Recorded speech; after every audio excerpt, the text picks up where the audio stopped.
ایک روایت ہے، ایک حدیث ہے جو اس سب کو نگیٹ کر دیتی ہے، اور وہ روایت ہی کہتی ہے کہ انزل القرآن علی سبعۃ احرف، کہ قرآن تو اترا ہی 7 قراتوں پر ہے۔ تو پھر یہ جو کچھ آپ نے فرمایا کہ پہلے مرحلے میں یہ ہوا، دوسرے میں یہ ہوا، پھر اس کے بعد آخری قرات کی گئی، اور پھر عرض اخرہ کی قرات پر پابند کر دیا گیا، متن بھی ثبت ہے، قرات بھی ثبت ہے، ہمارے ہاتھوں میں پہنچ چکے، صحابہ بھی کرتے تھے۔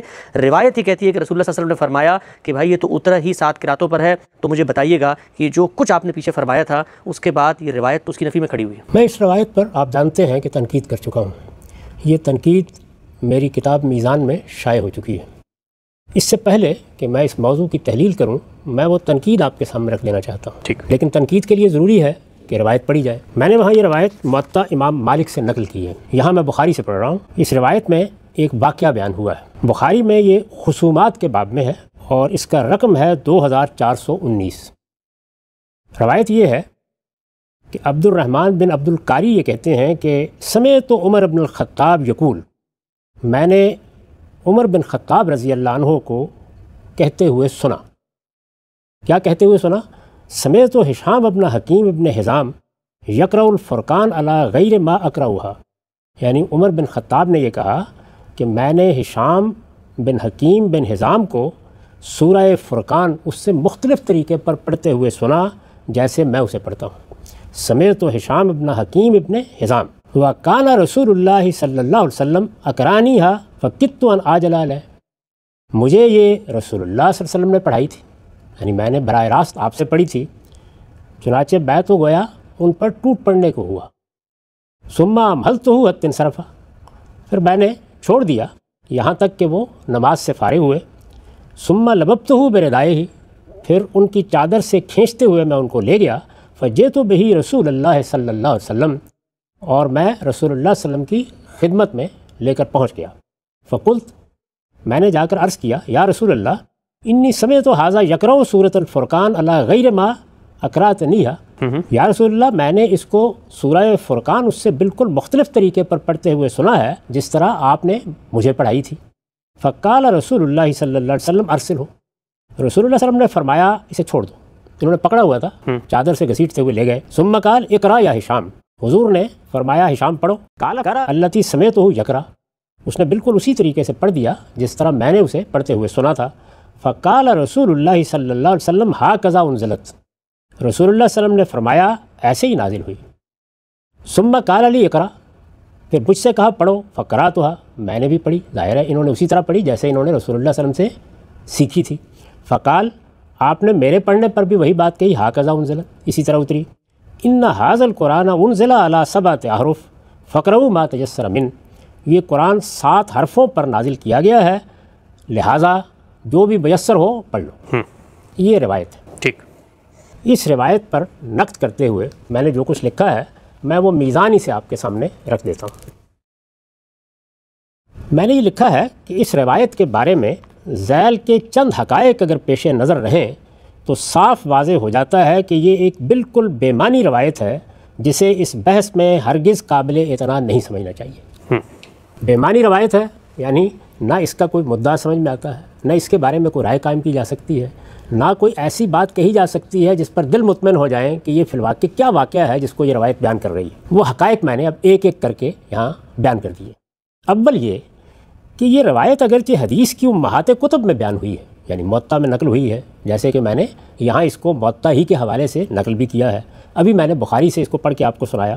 اول یہ کہ یہ روایت اگرچہ حدیث کی امہات کتب میں بیان ہوئی ہے، لیکن اس کا مفہوم ایک ایسا معمہ ہے جسے کوئی شخص اس امت کی پوری تاریخ میں کبھی حل کرنے میں کامیاب نہیں ہو سکا۔ اچھا، یعنی جب آپ کوئی روایت پیش کرتے ہیں یا قرآن کی آیت پیش کرتے ہیں تو آخر 12-13 صدیاں ہمارے علم کی بڑی غیر معمولی صدیاں ہیں وہ گزری ہیں، لوگوں نے اس روایت کو کئی زاویوں سے پرکھا جانچا ہے، اس کی بہت سی تشریحات کرنے کی کوشش کی ہے، لیکن کوئی ایک شخص بھی ایسا نہیں ہے، پوری علم کی تاریخ میں کوئی ایک شخص بھی ایسا نہیں ہے جو شرح صدر کے ساتھ یہ کہے کہ اس روایت کا مدعا یہ ہے اور میں اس پر مطمئن ہو گیا۔ اچھا، لیکن اس کا مفہوم ایک ایسا معمہ ہے جسے کوئی شخص اس امت کی پوری تاریخ میں کبھی حل کرنے میں کامیاب نہیں ہو سکا۔ امام سیوطی نے اس کی تعین میں متعدد اقوال اپنی کتاب الاتقان میں نقل کیے ہیں، 10 اقوال ہیں۔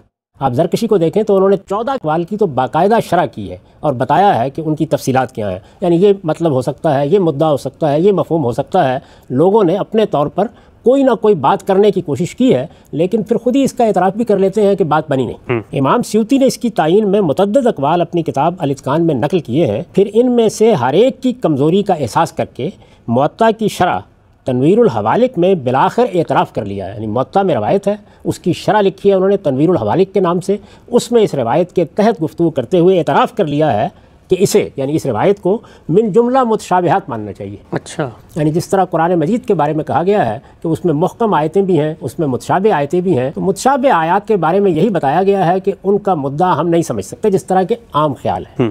میں اس پر اپنا نقطہ نظر بیان کر چکا ہوں۔ وہ اس کو مثال کے طور پر پیش کر کے کہتے ہیں کہ جس طرح قرآن میں متشابہات ہو سکتے ہیں، حدیث میں بھی ہو سکتے ہیں، تو یہ من جملہ متشابہات ہے، یعنی یہ مان لینا چاہیے کہ ایک ایسی بات ہے جن کی حقیقت اللہ تعالیٰ کے سوا کوئی نہیں جانتا۔ یعنی من جملہ متشابہات ماننا چاہیے جن کی حقیقت اللہ تعالیٰ کے سوا کوئی نہیں جانتا۔ وہ لکھتے ہیں، یہ ان کے الفاظ ہیں، اور یہ تنویر الحوالق کی پہلی جلد میں 159 صفحے پر ہے۔ وَأَرْجَوْهَا عِنْدِي قَوْلُ مَنْ قَالَ إِنَّ هَذَا مِنَ الْمُتَشَابِهِ الَّذِي لَا يُدْرَى تَأْوِيلُهُ۔ میرے نزدیک سب سے بہتر رائے اس معاملے میں انہی لوگوں کی ہے جو کہتے ہیں کہ یہ روایت ان امور متشابہات میں سے ہے جن کی حقیقت کسی طرح سمجھی نہیں جا سکتی۔ اچھا، امام سیوطی کی الاتقان ہی علوم القرآن میں ایک مرجع کی حیثیت رکھتی ہے۔ اس کے بعد ہم زرکشی کی برہان سے واقف ہوئے ہیں اور بعد کی چیزیں بھی پھر شائع ہو گئی ہیں۔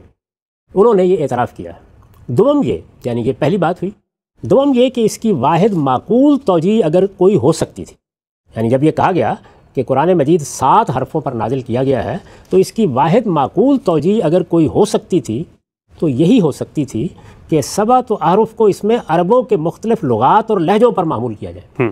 یعنی قرآن مجید جب نازل ہوا تو وہ تو قرآن نے بتا دیا ہے کہ وہ قریش کی زبان میں نازل ہوا، رسالت میں آپ صلی اللہ علیہ وسلم کے لہجے میں اس کو پڑھا گیا، یہ بات تو خود قرآن سے واضح ہے، لیکن عربوں کے مختلف لہجے، عربوں کی مختلف بولیاں، اس کو اس پر محمول کر لیا جائے۔ یعنی 7 احرف کا مطلب یہ لے لیا جائے کہ یہ در حقیقت عربوں کے مختلف لہجے تھے یا ان کی بولیاں تھیں جن میں قرآن مجید کو پڑھنے کی اجازت دی گئی، تو یہ بات سب سے معقول بات کہی جا سکتی ہے۔ لیکن ہم دیکھتے ہیں کہ روایت کا متن ہی اس کی تردید کر دیتا ہے۔ اچھا، یعنی یہ بات تو بہت معقول ہے، سمجھ میں آتی ہے، کہی جا سکتی ہے، اگر یہ بات ہوتی تو کیا کہنے تھے، لیکن ہم دیکھتے ہیں کہ روایت کا متن ہی اس کی تردید کر دیتا ہے۔ ہر شخص جانتا ہے کہ ہشام اور عمر فاروق، یعنی ایک طرف سیدنا عمر ہیں اور دوسری طرف کون ہے؟ ہشام بن حکیم بن حزام، یہ دونوں بزرگ یعنی جن کا یہاں ذکر ہوا ہے کہ ان میں اختلاف ہوا، ہشام نے قرات کی، وہ عمر رضی اللہ عنہ کی قرات سے مختلف تھی۔ ہر شخص جانتا ہے کہ ہشام اور عمر فاروق جن 2 بزرگوں کے مابین اختلاف کا ذکر اس روایت میں ہوا ہے، دونوں قریشی ہیں، جن میں ظاہر ہے کہ اس طرح کے کسی اختلاف کا تصور نہیں کیا جا سکتا، اس لیے کہ لہجے کا اختلاف تو اس وقت ہوگا جب قبیلہ مختلف ہو جائے گا، علاقہ مختلف ہو جائے گا۔ ہم جانتے ہیں کہ لہجے کا اختلاف کس طرح ہوتا ہے، یعنی ایسے تو نہیں ہوتا نا کہ برطانوی نژاد لوگ ایک دوسرے کے ساتھ بات کر رہے ہیں اور ان میں لہجے میں اختلاف ہو جائے۔ ان میں بھی اگر کسی جگہ کوئی ویلز کا لہجہ ہے یا کوئی اسکاٹ لینڈ کا لہجہ ہے تو تبھی اختلاف ہوگا۔ تو یہ تو نہیں ہو سکتا کہ ایک ہی چھوٹے سے قبیلے میں عمر رضی اللہ عنہ میں اور ہشام میں مختلف لہجے رہے ہوں۔ تو یہ چیز چونکہ خود روایت میں بیان ہو گئی ہے اور یہ ہمیں معلوم ہے کہ جن بزرگ کا نام لیا گیا ہے وہ بھی قریشی ہیں اور عمر رضی اللہ عنہ بھی قریشی ہیں، تو ان کے بارے میں یہ کیسے مان لیا جائے کہ ان کے لہجوں میں اختلاف تھا؟ یعنی جو معقول ترین بات ہم کر سکتے تھے اس کو خود روایتی قبول نہیں کرتی۔ سوم یہ کہ اختلاف اگر الگ الگ قبیلوں کے افراد میں بھی ہوتا تو انزلہ نازل کیا گیا کا لفظ اس روایت میں ناقابل توجیہ تھا۔ یعنی پھر بھی اگر یہ بات لہجوں کی بھی ہو تو یہ بات سمجھ میں نہیں آتی کہ لہجوں کے اختلاف کی اجازت دینا ایک اور بات ہے، لیکن پھر یہ انزلہ کیوں کہا گیا کہ قرآن نازل ہوا ہے یا نازل کیا گیا ہے؟ اس لیے کہ قرآن نے اپنے متعلق یہ بات پوری صراحت کے ساتھ بیان فرمائی ہے کہ وہ قریش کی زبان میں نازل ہوا ہے۔ یعنی یہ کیسے مان لیا جائے کہ قریش کی زبان میں جو کتاب نازل کی گئی اس کے ساتھ وہ فلاں اور فلاں قبیلے کی زبان میں بھی پوری نازل کی گئی؟ بظاہر جو روایت سے معلوم ہوتا ہے پھر نازل کیا گیا کہ یہی مطلب لینا ہوگا۔ اس کے بعد یہ بات تو بے شک مانی جا سکتی ہے کہ مختلف قبیلوں کو اسے اپنی اپنی زبان اور لہجے میں پڑھنے کی اجازت دی گئی۔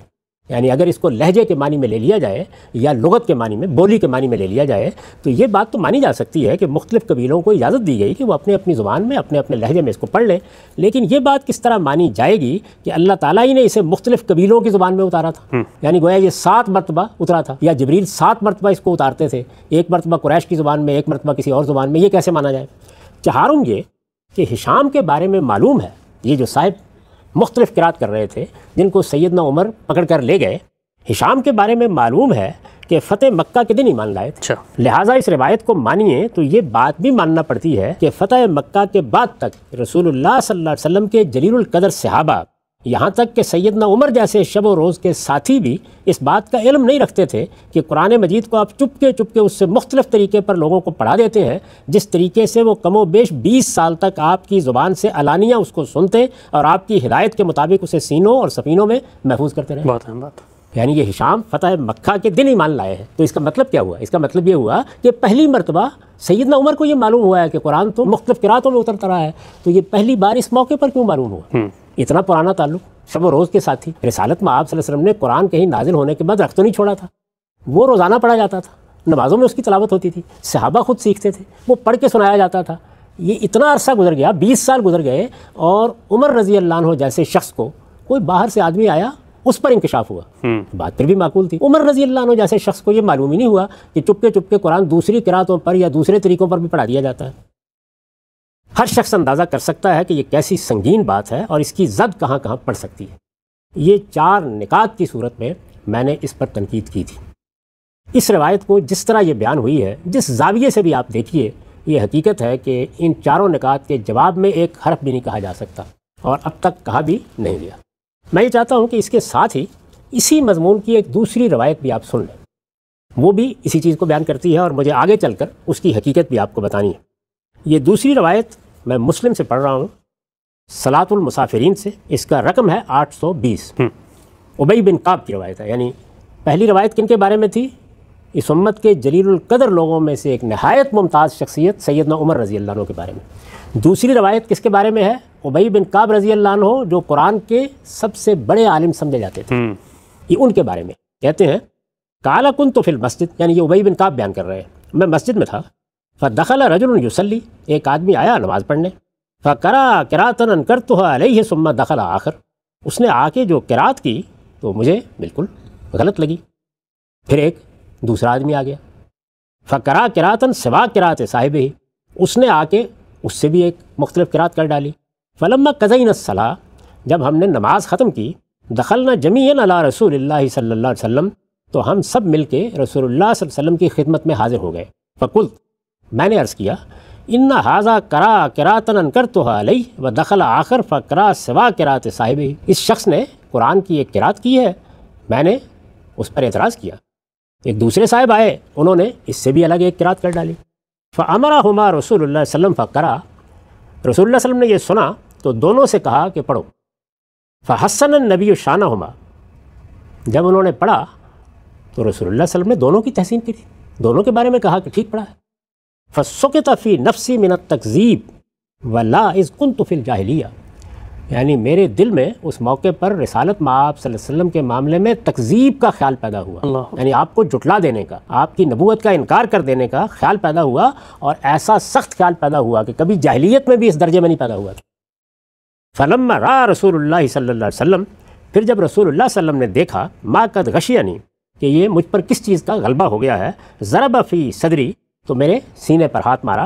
ففزت عرقا، اور میں پسینہ پسینہ ہو گیا. وکانما انظر الی اللہ عز وجل فرقن، گویا میں ایک گھبراہٹ کی کیفیت میں اللہ تعالیٰ کو دیکھ رہا ہوں، یہ کیفیت میری ہو گئی. فقال علی، پھر آپ نے فرمایا، یا ابی ارسل الیہ ان اقرأ القرآن علی حرف، میری طرف یہ پیغام بھیجا گیا تھا، یعنی جبریل امین لے کے آئے تھے کہ قرآن کی قرات ایک ہی حرف پر ہوگی. فرددت الیہ ان حون علی امتی، لیکن میں نے جواب بھیجا کہ میری امت پر سہولت کی جائے، میری امت کو رعایت دی جائے. فرد علیہ الثانیہ، دوبارہ مجھ سے کہا گیا کہ اقراء علی حرفین، اچھی بات ہے 2 حرفوں پر پڑھ لیں. فرددت الیہ، میں نے پھر وہی درخواست کی، ان حون علی امتی، کہ میری امت کو سہولت دی جائے. فرد علیہ الثالثہ، تیسری بار جواب دیا گیا، اقراء علی 7 حرف، اچھا تم 7 حرفوں پر پڑھ سکتے ہو. یہ روایت بھی بالکل وہی روایت ہے، لیکن اس میں جو قیامت گزری ہے وہ میں نے آپ کے سامنے رکھ دی کہ ابی بن کعب جیسا شخص جو قرآن کا سب سے بڑا عالم ہے، یہ بات اتنی غیر معقول تھی اور ایسی تکلیف دہ تھی کہ وہ یہ کہتے ہیں کہ میرے دل میں رسالت مآب صلی اللہ علیہ وسلم کی نبوت کے معاملے میں وہ خیال پیدا ہو گیا جو کبھی جاہلیت میں بھی پیدا نہیں ہوا تھا، اور وہ جھٹلا دینے کا خیال تھا، وہ تکذیب کا خیال تھا. اس سے آپ اندازہ کر سکتے ہیں کہ جس وقت یہ واقعہ بیان ہو رہا ہے، اگر اس واقعے کو مان لیجئے تو اس وقت جو صحابی مخاطب ہے اس کی سمجھ میں بھی نہیں آ رہا، اس کے لیے بھی ناقابل فہم ہے کہ یہ کیا بات کہی جا رہی ہے۔ اللہ کی کتاب قرآن مجید، ہم اس کو پڑھتے رہے ہیں، آج ہمیں اچانک بتایا جا رہا ہے کہ ہمیں جو سکھایا گیا، ہمیں جو پڑھایا گیا وہ بھی درست ہے اور یہ بھی درست ہے۔ یعنی اس وقت بھی روایت کو دیکھیے، وہ آپ کو بتا رہی ہے کہ اس وقت اس جلیل القدر صحابی، قرآن کے بڑے عالم کی سمجھ میں بھی یہ بات نہیں آئی، اور جیسے کہ میں نے عرض کیا اس کے بعد 12 صدیوں میں بھی کسی کی سمجھ میں نہیں آئی کہ آخر یہ ہو کیسے سکتا ہے۔ اور دونوں بڑے آدمی ہیں، یعنی سیدنا عمر مسلمانوں کی قیادت میں بہت بڑے آدمی ہیں، ہر شخص جانتا ہے، اور ابی بن کعب صحابہ کے علماء میں بہت بڑے آدمی ہیں۔ دونوں کی رسالت میں آپ صلی اللہ علیہ وسلم کے ساتھ لمبی رفاقت ہے، دونوں کی طرف لوگ دین کے لیے، قرآن کے لیے رجوع کرتے ہیں، دونوں پر کیا گزری یہ اس روایت سے واضح ہو گیا۔ تو یہ روایت صرف یہ نہیں بتا رہی کہ یہ بات کہ علماء کی سمجھ میں نہیں آئی، یہ میری یا آپ کی سمجھ میں نہیں آئی، یہ بتا رہی ہے کہ خود ابی بن کعب کو بھی اسے سمجھانے کے لیے ایک خرق عادت واقعے کا سہارا لینا پڑا۔ یعنی رسالت میں آپ صلی اللہ علیہ وسلم نے ان کے سینے پر ہاتھ مارا، جیسے ایک روایت بیان کر رہی ہے، اس کے بعد کہیں جا کے ایمان بحال ہوا۔ تو اب سوال یہ ہے کہ ہما شما یہ ایمان کس طرح بحال کرائیں؟ یعنی ہم تو اسی طرح سوچیں گے نا جس طرح ابی بن کعب نے سوچا، جیسے ان کے ذہن میں خیال پیدا ہوا کہ یہ کیا چیز ہے، یعنی ایسے کیسے ہو سکتا ہے، یہ کیسے ممکن ہے کہ قرآن مجید مختلف طریقوں سے پڑھا دیا جائے، مختلف طریقوں سے اتارا جائے، یہ چیز علم و عقل کے مسلمات کے خلاف ہے۔ کیسے؟ اس لیے کسی طرح بھی سمجھ میں نہیں آ سکتی۔ آپ کس کتاب کے بارے میں یہ واقف ہیں کہ اس کے مصنف نے اس کو 10-12 صورتوں میں نازل فرما دیا ہو؟ یہ اللہ تعالیٰ نے کوئی بات سمجھانے کے لیے قرآن نازل کیا ہے، تو یہ کیسے ہو سکتا ہے؟ ایک بات جو آج تک دنیا میں کبھی نہیں ہوئی، جو میں اپنے بارے میں کبھی گوارا نہیں کروں گا، آپ اپنے بارے میں گوارا نہیں کریں گے، کسی معمولی مصنف کے بارے میں گوارا نہیں کریں گے، وہ اس کائنات کے پروردگار کے بارے میں گوارا کر لیں۔ تو میں یہ عرض کر رہا ہوں کہ روایت خود یہ بتا رہی ہے کہ ابی بن کعب جیسے صحابی، ایک جلیل القدر عالم، جن کے بارے میں سیدنا عمر یہ کہتے ہیں کہ ہم میں سب سے زیادہ قرآن کو جاننے والے ہیں، ان پر کیا گزری اگر یہ واقعہ ایسے ہی۔ یہ میں نے آپ کو اس پر تنقید بتائی ہے جو میں اس سے پہلے اپنی کتاب میزان میں کر چکا ہوں، اور جن نکات کو سامنے رکھ کر چکا ہوں ان کا خلاصہ میں نے آپ کے سامنے پھر بیان کر دیا اور ان کی وضاحت بھی کر دی ہے۔ اب آپ مجھ سے پوچھ سکتے ہیں کہ پھر تمہارا کیا خیال ہے، یعنی کیا یہ کوئی موضوع روایت ہے، یعنی گھڑ کے ذخیرہ حدیث میں شامل کر دی گئی ہے، کسی منافق نے اس کو وضع کیا ہے اور ہمارے محدثین غلطی کھا گئے ہیں، اس کے دھوکے میں آ گئے ہیں اور انہوں نے اس کو نقل کر دیا ہے، کیا ہوا ہے؟ یعنی پھر یہ کہاں سے آئی؟ یہ پوچھنے کا آپ کو حق ہے۔ یعنی تنقید تو میں نے کر دی، اور یہ میں عرض کر چکا ہوں کہ بہت شائستہ اسلوب میں جب لوگ یہ کہہ رہے ہیں کہ اس کی کوئی معنی نہیں ہے، یہ ناقابل فہم ہے، جب یہ روایت نقل کر رہے ہیں تو وہ بھی اصل میں زبان حال سے یہ کہہ رہے ہیں کہ یہ سمجھ میں نہیں آ رہی، متشابہات میں ڈال دیں اس کو بس متشابہات میں ڈال دیں، اس طرح گویا تفویض کا طریقہ اختیار کر کے، کیونکہ ابی بن کعب کے ساتھ بھی یہی ہوا ہے۔ رسالت میں آپ صلی اللہ علیہ وسلم نے اگر روایت کی نسبت صحیح ہے تو پھر پیغمبرانہ تصرف سے ہی ان کو مطمئن کیا ہے، علم و عقل اس کے اوپر مطمئن نہیں ہو سکتا۔ یہ بالکل واضح ہے جس طرح کہ میں نے روایت آپ کے سامنے رکھ دی ہے۔ تو میں اب آپ کو یہ بتاؤں گا کہ یہ روایت اصل میں کہاں سے وارد ہوئی ہے، اس کی حقیقت کیا ہے۔ اب تک جو گفتگو ہم کر چکے ہیں اس کو سامنے رکھ کر یہ سارا مسئلہ کس طرح واضح ہو جاتا ہے، اور اس سے یہ بات بھی معلوم ہو جائے گی کہ ہمارے ہاں راویوں نے کس طرح کے تصرفات کیے ہیں اور اس میں بات کس طرح کہاں سے چلی اور کہاں پہنچ گئی۔ اس موضوع کی تحلیل کے لیے اب جو کچھ میں عرض کرنے والا ہوں اس کے لیے میری درخواست ہے کہ تھوڑی دیر کے لیے ان دونوں روایتوں کو بھول جائیے۔ اچھا، یہ سمجھ لیجئے کہ آپ نے ان کو سنا ہی نہیں، اور اصل بات کو سمجھنے کے لیے پوری توجہ کے ساتھ یہ دیکھیے کہ معاملہ کہاں سے شروع ہوا ہے اور کس طرح یہاں تک پہنچا ہے۔ میں نے پہلی گفتگو میں آپ کو یہ بتایا تھا کہ رسالت میں آپ صلی اللہ علیہ وسلم نے جب لوگوں کو قرآن پڑھ کے سنایا ہے پہلے مرحلے میں، تو 2 چیزوں کی رعایت دی گئی، یا 2 چیزوں کے معاملے میں رخصت دی گئی، ایک لہجوں کے معاملے میں، اور دوسرے یہ کہ جس کے پاس بھی قرآن کا متن لکھا ہوا ہے وہ اسے اپنے طور پر پڑھ سکتا ہے۔ 2 چیزوں کی رخصت دی گئی۔ میں بہت توجہ کے ساتھ یہ چاہوں گا کہ آپ اس کو سنیں کہ 2 چیزوں کی رخصت دی گئی، ایک کی نہیں، 2 چیزوں کی، اور یہ 2 بالکل الگ الگ چیزیں ہیں۔ یعنی ایک یہ کہ لہجہ آپ کا جو بھی ہے اس میں آپ قرآن پڑھ لیں، آپ جس قبیلے سے تعلق رکھتے ہیں، جس شہر سے آئے ہیں، جو بھی آپ کا عربی زبان کو پڑھنے کا لہجہ ہے اللہ تعالیٰ کی طرف سے اس کی اجازت ہے، ٹھیک۔ اور دوسرے یہ کہ جو متن آپ کے پاس موجود ہے وہ ظاہر ہے کہ عربی رسم الخط میں لکھا ہوگا، اس کو اپنے فہم کے مطابق اور اپنے علم کے لحاظ سے پڑھ سکتے ہیں۔ یہ بات اچھی طرح یاد ہے؟ جی ہاں، یاد۔ اب یہ دیکھیے کہ یہی بات ہے کہ جو رسالت میں آپ صلی اللہ علیہ وسلم نے مختلف موقعوں پر کہی بھی، لوگوں کو اس کے بارے میں توجہ بھی دلائی، کچھ معاملات بھی آپ کے سامنے پیش ہوئے، یہ ساری چیزیں علم و عقل کی روح سے بالکل معمول کی چیزیں، یعنی جب یہ کہا جائے گا تو مختلف لوگ آ کے سیکھیں گے بھی، اجازت بھی طلب کریں گے، اور اس کے بارے میں کچھ سوالات بھی پیدا ہوں گے، دونوں طرح کی چیزیں ہوں گی، یہ اس کا ناگزیر تقاضا ہے۔ لہجوں کے بارے میں اس سے پہلے ہم گفتگو کر چکے ہیں، اور میں یہ بتا چکا ہوں آپ کو، اور بڑی تفصیل کے ساتھ بتا چکا ہوں، محض ربط کلام کے لیے عرض کر رہا ہوں کہ یہ ہر زبان میں مختلف ہوتے ہیں، اس وقت بھی ہیں. یعنی یہ ایسی چیز نہیں ہے کہ ہم ماضی کی کوئی داستان سنا رہے ہیں. اور اگر آپ کسی بھی زبان کے بارے میں گفتگو کر رہے ہوں تو بعض اوقات اس کے بڑے بڑے لہجے متعین بھی ہو جاتے ہیں. مثلا ہماری پنجابی زبان ہے، پنجابی زبان میں اگر آپ مجھ سے پوچھیں تو میں یہ کہوں گا کہ اس کا ایک ماجھے کا لہجہ ہے، اس کا ایک کالر کا لہجہ ہے، اس کا ایک بار کا لہجہ ہے، اس کا ایک پٹھواری لہجہ ہے، اس کا ایک سرائیکی لہجہ ہے. اس طرح 5-7 لہجے گنوائے جا سکتے ہیں. اردو زبان کے بارے میں بھی کہا جا سکتا ہے کہ اس کا ایک یو پی کا لہجہ ہے، ایک اس کا لکھنؤ کا لہجہ ہے، ایک اس کا دہلی کا لہجہ ہے، اور اب اس کا ایک لہجہ پنجاب کے لہجے کے طور پر بھی پیدا ہو رہا ہے. انگریزی زبان کے بارے میں ہر شخص واقف ہے، یہ امریکی لہجہ ہے، یہ برطانوی لہجہ ہے، اور ہم کہتے ہیں اور آج کل تو کہتے ہیں کہ یہ انڈین ایکسینٹ ہے، یعنی یہ ہندوستانی لہجہ ہے یا یہ پاکستانی لہجہ ہے. تو ہر زبان میں چند متعین لہجے جن کو گنوایا جا سکتا ہے وہ ہوا کرتے ہیں، اور ان کے بارے میں گفتگو بھی عام طور پر ہوتی ہے. رسالت میں آپ صلی اللہ علیہ وسلم نے لہجوں کے بارے میں جب اجازت دی ہے تو ظاہر ہے کہ یہ اجازت اللہ تعالیٰ کی طرف سے اجازت کے بغیر نہیں دی جا سکتی. یہ تو بالکل واضح بات ہے. یعنی اگر اللہ تعالیٰ کی طرف سے قرآن نازل ہو رہا ہے اور وہ قریش کی زبان میں نازل ہو رہا ہے اور رسالت میں آپ صلی اللہ علیہ وسلم کے لہجے ہی میں اس کو پڑھ کے سنایا جا رہا ہے، تو اب اگر یہ اجازت طلب کی جائے کہ مختلف لوگوں کو اپنے اپنے لہجے میں پڑھنے کی اجازت دے دی جائے تو یہ اللہ کی کتاب ہے، اللہ تعالیٰ ہی سے پوچھا جائے گا. اللہ تعالیٰ سے جب پوچھا جائے گا تو ظاہر ہے کہ آپ کے علاقے میں یا آپ کے گرد و پیش میں یا آپ کے دائرہ دعوت میں جو لہجے ہوں گے انہی کے بارے میں پوچھا جائے گا. جیسے میں نے ابھی پنجابی زبان کے 5-6 لہجے آپ کو گنوا دیے، تو اسی طریقے سے عربوں کے ہاں بھی کچھ متعین لہجے ہوں گے. یہ بات ہم ان کی کتابوں میں پڑھتے بھی ہیں، تاریخ عرب میں بھی بیان ہوتی ہے، روایتوں میں بھی اس کا ذکر آتا ہے کہ مختلف قبیلوں کے مختلف لہجے تھے. اور یہ ہم جانتے ہیں، علم نحو کی کتابوں میں دیکھیے کہ ان لہجوں کے کچھ نمونے بھی نقل کر دیے جاتے ہیں کہ لوگ کس طریقے سے اسی زبان کو بولتے تھے. میں یہ بھی عرض کر چکا ہوں کہ لہجے سے کوئی فرق نہیں پڑتا، یعنی مدعا معنی وہ وہی رہتے ہیں. ہم جب آپ آج کے لہجے میں قرآن پڑھتے ہیں، یعنی میرا لہجہ یا آپ کا لہجہ، اگر ہم تجوید سے واقف نہ ہوں تو وہ بھی قرآن کے مدعا پر اثر انداز نہیں ہوتا، وہ لہجہ ہی ہوتا ہے. یہ لہجہ الگ ہو سکتا ہے، میرا اور ہو سکتا ہے، آپ کا اور ہو سکتا ہے. یہ اس وقت بھی جائز تھا، یہ اب بھی جائز ہے. اور میں یہ کہہ چکا ہوں آپ کو کہ ہمارے جو بڑے بڑے قراء ہیں جنہوں نے یہ قراءتیں نقل کی ہیں، انہوں نے جہاں لہجہ نقل کیا ہے، اور زیادہ تر لہجہ ہی نقل کیا ہے، جس کو قراءت کی اصطلاح میں اصول کہا جاتا ہے، زیادہ تر لہجہ ہی نقل کیا ہے. یعنی یہ کہ اس حرف کو کیسے ادا کرنا ہے، اس کو کیسے ادا کرنا ہے، جنہیں ادا کی کیفیات کہتے ہیں. اس کو میں بھی مانتا ہوں، آپ بھی مانتے ہیں، اس کا انکار کرنے کی بھی کوئی وجہ نہیں. تو رسالت میں آپ صلی اللہ علیہ وسلم نے اسی کے لیے درخواست کی. اس کے لیے جو لفظ استعمال کیا گیا ہے، میں نے ابھی تنقید کرتے ہوئے یہ کہا کہ اس لفظ کو اگر لہجے کے معنی میں لے لیا جائے تو یہ سب سے معقول بات ہے. اب ظاہر یہ سوال پیدا ہوتا ہے کیا اس کو لہجے کے معنی میں لیا جا سکتا ہے؟ تو میں یہ عرض کرتا ہوں کہ بالکل لیا جا سکتا ہے. اس لیے کہ جو حرف ہے یہ کیا چیز ہے؟ عربی زبان میں اس کا مطلب کنارہ بھی ہے، پہلو بھی ہے، اور یہ حروف تہجی کے لیے بھی استعمال ہوتا ہے، یعنی الف با جیسے آپ بولتے ہیں. اسی طریقے سے آپ جانتے ہیں کہ یہی لفظ ہے جو ہم عربی زبان میں جو حروف ہیں جو فعل اور اسم کے ساتھ تعلق پیدا کرتے ہیں ان کے لیے بھی استعمال ہو جاتا ہے.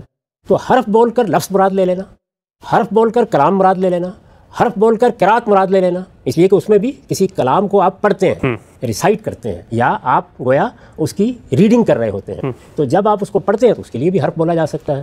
بالکل اسی طریقے سے لہجے کے لیے بھی، لغت کے لیے بھی، بولی کے لیے بھی یہ لفظ بولا جا سکتا ہے. ہماری اردو میں بھی اس طریقے سے یہ استعمال ہو جاتے ہیں. ہم کہتے ہیں نا میں نے تو ابھی ایک حرف بھی آپ کو نہیں کہا، تو ظاہر ہے کہ اسی طریقے سے یہ کہتے ہیں کہ میں نے تو کوئی بات نہیں کی. تو کلام، قرات، اسی طریقے سے لہجہ، ادا کی کیفیات، سب کے لیے یہ لفظ بولا جا سکتا ہے، اور اہل علم اس کو مانتے ہیں کہ بولا جا سکتا ہے. یہ بات یعنی ایسی نہیں ہے کہ میں کہہ رہا ہوں یا آپ کہہ رہے ہیں، بلکہ یہ بات عام طور پر تسلیم کی جاتی ہے. اور میں آپ سے عرض کرتا ہوں کہ جتنے اب تک کی اکابر اہل علم نے اس موضوع پر کلام کیا ہے وہ بھی آخر الامر آ کر یہی مانتے ہیں کہ اس سے بہتر کوئی توجیہ نہیں ہو سکتی. یعنی یہ کہ قرآن 7 حرفوں پر نازل ہوا ہے کہ یہ مانا جائے کہ یہ 7 لہجوں پہ نازل ہوا ہے. یہ بات تو ہم واضح کر چکے اس سے پہلے کہ قرآن مجید کو مختلف لہجوں پر پڑھنے کی اجازت دی گئی. یہ بات تو مان چکے ہیں. اب 2 سوال صرف رہ گئے. بات ایک یہ کہ جب یہ کہا گیا کہ یہ 7 لہجوں پر نازل ہوا ہے تو 7 کے عدد کی تعین کیوں کی گئی، اور دوسرے یہ کہ یہ کیوں کہا گیا کہ یہ نازل ہوا ہے یا نازل کیا گیا ہے. یہ 2 ہی باتیں رہ جاتی ہیں. لیکن ان کی طرف بڑھنے سے پہلے میں آپ کے سامنے اہل علم کی وہ باتیں بھی رکھ دیتا ہوں جو وہ اس لفظ کے مصداق کے بارے میں کر رہے ہیں. سب سے پہلے یہ دیکھیے، زرکشی کی البرہان فی علوم القرآن امہات کتب میں شمار ہوتی ہے. اس میں یہ سبع اعرب پر ایک تفصیلی مضمون ہے، ایک تفصیلی باب ہے. اس میں انہوں نے 14 کے قریب مختلف آراء نقل کی ہیں اور یہ بتایا ہے کہ متعدد آراء ہیں کہ اس کا کیا مطلب ہے، اس کا کیا معنی ہے، اس کا کیا مصداق ہے. کسی پر اطمینان نہیں ہوتا. اس کے بعد خلاصہ کیا ہے آخر میں بالکل. تو دیکھیے کیا کہتے ہیں اقرب الاقوال الی الصحہ ان المراد بہ سبع لغات، یعنی وہ بات جو سب سے بڑھ کر صحت کے قریب قرار دی جا سکتی ہے وہ یہ ہے کہ حرف سے مراد یہاں 7 بولیاں ہیں. یعنی 7 حرفوں سے مراد قرآن 7 حرفوں پر اترا، اس میں 7 حرفوں سے مراد 7 بولیاں ہیں یا 7 لہجے ہیں۔ وَالسِّرُّ فِي إِنزَالِهِ عَلَىٰ 7 لغات تَسْهِيلُهُ عَلَى النَّاسِ، اور اس میں کیا راز تھا کہ یہ 7 بولیوں میں نازل کر دیا جائے یا 7 بولیوں میں پڑھنے دیا جائے؟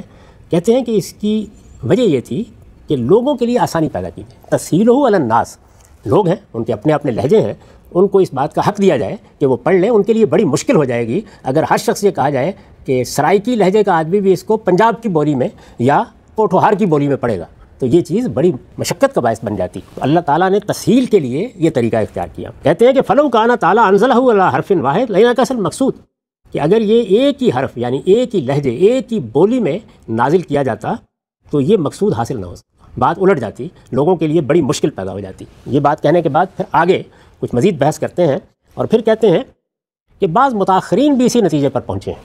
الاشبہ بظواہر الاحادیث ان المراد بہذہ الاحرف اللغات، یعنی وہ بھی یہی کہتے ہیں کہ ان روایات کو اگر ظاہر میں لے لیا جائے تو یہی معلوم ہوتا ہے کہ حرف سے مراد یا 7 احرف سے مراد لغات، لہجے، بولیاں ہیں۔